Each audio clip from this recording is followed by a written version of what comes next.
Welcome to You, Me in the Counselling World, the podcast dedicated to student counsellors and the road to getting qualified and beyond.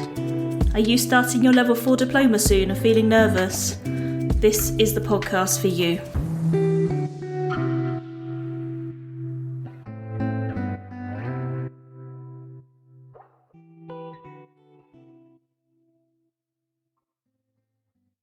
Hello! Oh, it's September already. How did that happen? Where's the summer gone, everyone? It's now September, and I'm guessing that some of you will be thinking about starting your level 4 diploma course, maybe this autumn at some point. So maybe September, maybe October. You may well be getting to that point where you are getting ready. And I wonder how you're all feeling about it. So I thought that would be a really good episode today to have a conversation with you all about that and just have a little bit of a chat. I don't think it's going to be a particularly long podcast episode today, just a touch base to see where you're at. Time this week is really, really short for me because I'm back to teaching on Thursday.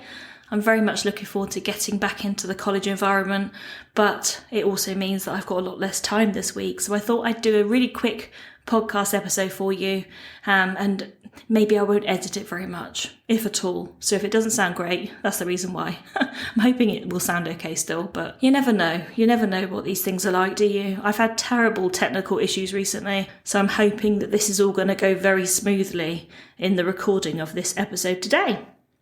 So, how are you all, I guess is the question I want to ask, and I know that you can't directly answer that, but don't forget, you can always contact me via my Facebook business page.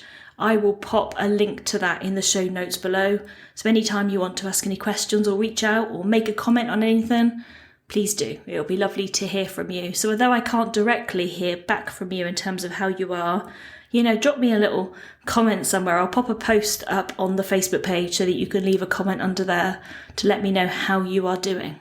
Where are we at? Let's have a think about this thing around potentially starting your level 4 diploma and feeling nervous. I guess this will also relate to some of you that are going into year 2 and are nervous to go back into college and continue the learning.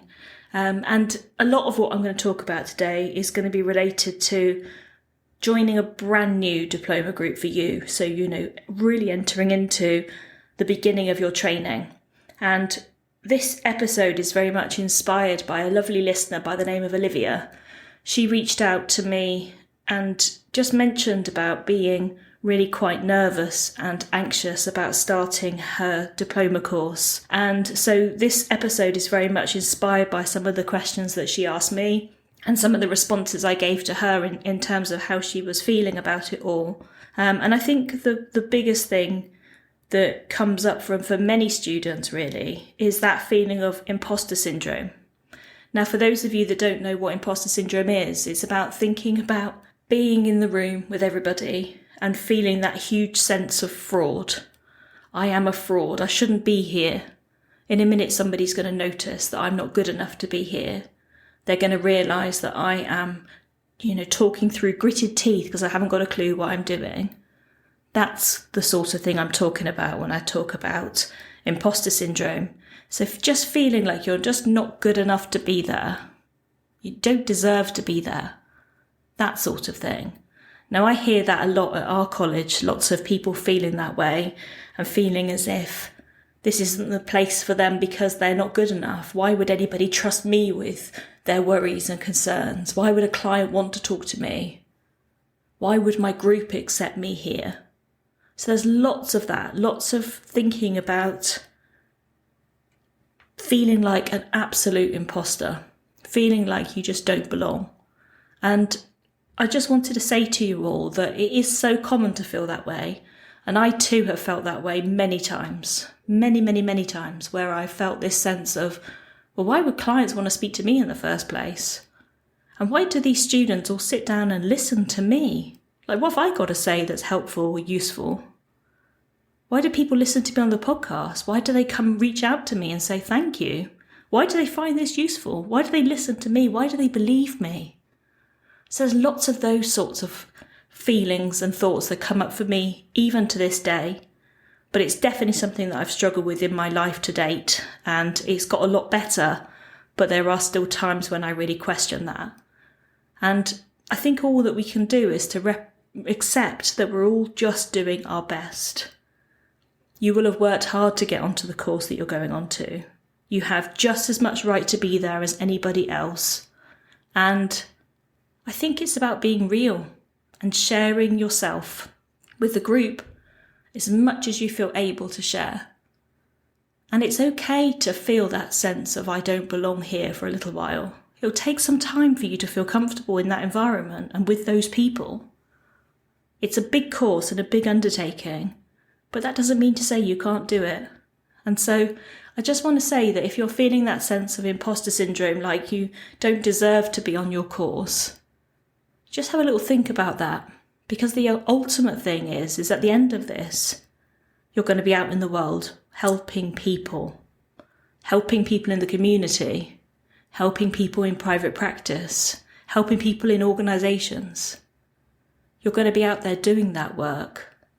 And the people that work with you are going to feel ultimately so grateful for you to be there. And I think that's really, really important to acknowledge. So, that's my thoughts on imposter syndrome. I think something else that was kind of coming up when I was talking with Olivia, and also from looking at it from our student side, is what do you share? Like, imagining that you're in a group now and maybe you know some people, maybe you don't know anybody. Essentially, you're sitting with a group of strangers if you don't know people in the group already. And if you do know some people, the chances are you won't know everybody. And so what do you share? What is appropriate to share on a level 4 course? Is there an expectation that you will share everything about yourself? And I think the answer to that is no, I don't think there is. I think they ask us to be honest. They're going to ask you to be congruent and open. But that doesn't mean to say that you have to share everything about yourself. You can say that you feel vulnerable and it's difficult for you to share, and that's okay. So by being really honest in the moment, that can be a really great way of you managing this. And say that there's a lot of things I want to tell you over the next 2 years, but it's going to take me some time to feel comfortable with that. And own it. Let them know. Let everybody know that that's where you're at. Because there isn't a pressure to share anything that you don't feel comfortable. And come the end of the 2 years, there may still be things you've not felt comfortable to share yet. And that is okay. Because ultimately, we've all got to feel safe within our group, haven't we? We've all got to feel safe in order to bring those real vulnerable parts of ourselves. So bear that in mind. So that kind of leads me on to the next point I had on my list, really. And that is, how honest am I supposed to be here? I mean, think about that for a moment. How honest are people expecting you to be? And I would say, again, it comes back to feeling safe. And I would say it's helpful if you can be really honest. But that doesn't mean to say you have to share every part of yourself there. You could be honest about how you're feeling in the moment. You know, you could tell people that I feel nervous today to come into this group. Or I'm feeling sad, or I'm feeling happy, or I'm feeling excited, or I'm feeling guarded and I don't feel able to say much to you all today. Bring that in, because I'm sure that on the majority of courses you'll have what is called a check-in at the beginning of each day, and that's time and space for you to let the group and your tutors know how you are. So if you've got lots of things going on in your world and you feel that you need to be able to offload, then you can do that. On the other side of the coin, if you've got stuff going on in your world and you're at a place where you don't feel able to share, you can let them know and you can simply say, look, I've got a lot going on at the moment in my own life. I don't feel ready to talk about it at the moment, but when I'm ready, I will let you all know. I'm okay, I'm safe, and I'm okay to be here.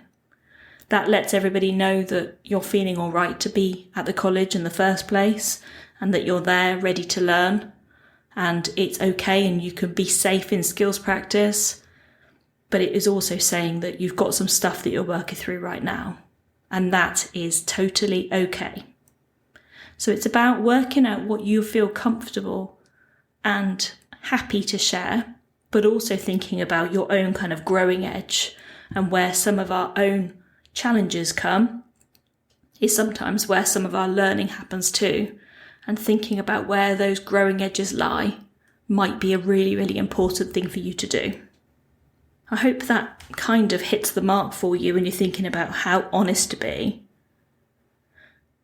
One of the other things that I think is important is about what it will be like if you've been in a level 3 group and the whole of a level 3 group is going forward into the diploma, but there will be other people there with you. I wonder what that's like to think about, because the reality is it's very strange when you've got a really close-knit group to think about suddenly having other people arrive. And it might be that 2 level 3 groups have come together, so you've got 2 groups that sort of have merged into one. Or it might be that you've got 1 level 3 group that have come across together, and then lots of other individual people that have come from other courses or other colleges. So really have a think about that, especially if it's the latter. If you end up in a situation where you've got a level 3 group and then you've got other people joining you within that, it's really, really helpful to mix yourselves up and to, make a conscious effort to try to work with the people that you don't know so well. Get to know people, and don't feel that you need to stay specifically in your level 3 group and the people that you know, but to also find ways to, again, push that comfort zone a little bit and work with some of the people that you're less familiar with. That will really enrich your skill sessions. It will really help you to get used to working with other people and get to know some other people too. So I would say to be mindful of that and, make a conscious effort. You don't have to sit with your original group if you don't want to. You can spread out and you can say, I really want to spend some time with you all later, but I just also want to get to know some of these other people. So be honest about it. Everything is going to be about being honest. Congruency is what you need in this industry, in this work. Is industry the right word? Guess so. Profession, that's probably a better word. It's about being congruent, honest, letting people know where you're at, being open. If you can do that, it will stand you in really good stead. So, the elephant in the room is, of course, thinking about the coursework. How on earth are you going to manage the coursework and the placement and presentations and things that you might need to do and learning and study? How are you going to manage all of this? And again, do you know what it comes back to, guys? It is all about communication. If you are really, really struggling to do a piece of work, I know from a tutor perspective, I much prefer it if somebody comes to me and says, I am struggling to get the work done, because together we can sit down and we can talk about what's happening. I might be able to give them a new deadline to work towards, or they might be able to give me a deadline that they feel comfortable to work towards, and we make it a two-way conversation. What we as a college absolutely don't like at all is when people are struggling on, and they're struggling and they're worried they're not getting their work in, but they don't communicate that. We much prefer it if people come to us and be open and honest. So again, it comes back to being congruent with us, real. And I'm sure that that will be the same in all of the colleges across the country and indeed across the world. If you are struggling with something in your life and you feel that you need a bit more time or a bit more explanation on what that assignment means, then reach out to your peers, the people that will have also been in the lesson with you. Reach out to tutors. You can even reach out to supervisors once you're on placement. Maybe talk through an assignment with them if you really want to. If you've got something that's bothering you, talk it through. But what I can promise you is nothing good comes from struggling on your own. So really think about that. If you're procrastinating and putting it off, I am the queen of doing that personally. If you are procrastinating, then have a think about how it will make it easier. I sometimes tell students to think about maybe writing 300 words and putting it away, or sitting down for a specific amount of time without phones or tablets or TVs or anything and saying, right, for half an hour today, I'm going to sit and focus specifically on getting this assignment written. And getting a really nice half an hour quality's worth of work is a lot better than sitting there for 3 hours whilst you're scrolling on your phone and not really getting a lot done. So that's what I think is really the most important thing. It's going to be about how you manage it and thinking about time management, thinking about writing lists and being clear about when things are due in. If you're struggling, ask for help because people are there to help you. You're paying your money for a course and it's really important that you try and keep up. But if you're suddenly really slipping on deadlines, if something personal has happened in your life and you need to reach out, then it's so much better to reach out to your college and let them know. My goodness, I think there's a motorbike outside. I don't know if you can hear that. I won't edit this out because I'm not editing it, don't forget. So you're going to hear the motorbike. I don't know whether you will be able to hear it, but I can. So just to say, if you hear motorbike, that's what it is. It's not me, I don't ride a motorbike. I'd be terrible at that. Everybody that knows me will be laughing their heads off right now. So anyway, I digress. Essentially, keep it real. And I think that if you can do that with your diploma, again, in journaling, when you're writing, if you've got to write reflective journals or anything like that, write real, be real in it. There's no point in telling tutors that you're doing this and you're doing that if you're not doing it. Like, be real. If you struggle with something, say, I found this really difficult, but I've got to grips with it now. Because this is where that growing edge lives. It lives in this place of on the edge of our comfort zone into the more uncomfortable bit of being. And ultimately, when you do this counselling work, it's all about being real. And we can't expect clients to be real with us if we're not being real with them, can we? So you've got to be really asking for your needs to get met, working out what your needs are and rolling with that. So I'm hoping that by really acknowledging that this can feel scary at the beginning, and you may go out on placement in year 2. Well, in fact, I'm sure you'll go out on placement. And what's that like for you? How do you feel about that? Utilise the support that you're given. Because I know that, I can only talk on behalf of our college, but I know that we work really hard to try to support people. And we offer like special evenings where people can come on Zoom and talk to us about their placements and paperwork and all of that sort of stuff. And I'm hoping that all of the colleges around the country and again across the world are doing the same thing, offering some support when you need it. If they don't and you need to reach out and ask for a tutorial, then I think that's a really great idea. It's going to be about how you get your needs met to get you through this 2 years. And I can promise you that if you're being open and honest, it will take away that nervousness so much quicker because you don't have to hide anything. You can be real. Well, that was quite a lot, wasn't it?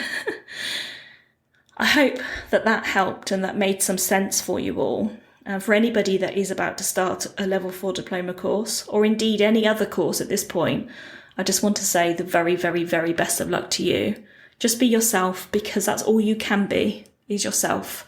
And you will be perfect as you are. So I hope that these words of encouragement are helpful to you. Please share this podcast with anybody that you think may find it helpful. Anybody that's feeling a bit nervous about starting a counselling related course, feel free to send this their way. And I will be back soon, hopefully, with another episode. If anybody has any questions, anything anybody wants to ask and they want me to answer in an episode, please let me know. Drop me a message on my business page. Again, I will pop the details in the show notes below, and reach out to me or drop a comment in on the post that I shall pop on Facebook. Anyway, until next time, I hope you have the most wonderful September. If you are starting out on one of those courses, just be you, and I will catch you all very, very soon. Thank you. Take care. Bye-bye.